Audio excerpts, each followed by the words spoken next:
Our own Beaufort County Treasurer, Maria Walls, is back in the studio today.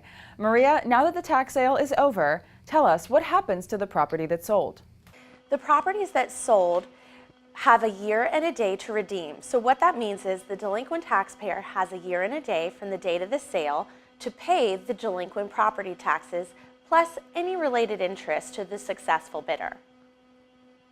So what happens to a property that isn't redeemed? What happens then?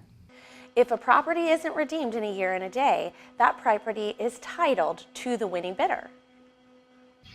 So if the winning bidder let's say that they bid a higher amount than the taxes that are owed, I imagine that probably happens, especially in cases where it's seen as a deal. Where does that money go? That money, it's very interesting that you asked that question. Most people think that that might be money that the county gets to keep or one of the tax authorities, and it's not. It goes to the delinquent taxpayer. So if a winning bidder bids more money than the taxes due, those funds are held in an escrow account until the redemption period, that year and a day, is over. If the delinquent taxpayer doesn't redeem their property by the end of that year and a day, they are owed that money and the winning bidder gets title to the property.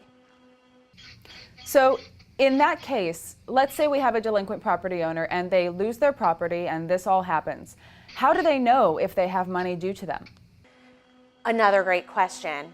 I want to make sure our delinquent taxpayers know that they need to contact our office, the Treasurer's office. They can do that at BeaufortCountyTreasurer.com or at 843-255-2600.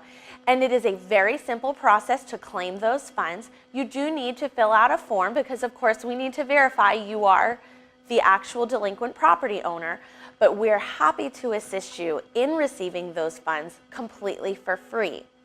There are some organizations out there that will attempt to contact these delinquent property owners, and they will lead them to believe that they need to pay a fee, a money finder's fee, in order to get their funds. And I just want to tell your viewers, they do not need to pay a money finding company or any other organization to help them get their funds. The Treasurer's office, myself, my staff, we're here to support you, and we will help you through that process, which is very easy and simple. We will help you through that process completely free of charge. Well, Maria, that's very valuable information for our viewers and taxpayers to know. Thank you very much for your time. Thank you for having me. Right after this, we'll be back with an update from the Executive Director of Health of Beaufort. So don't go away.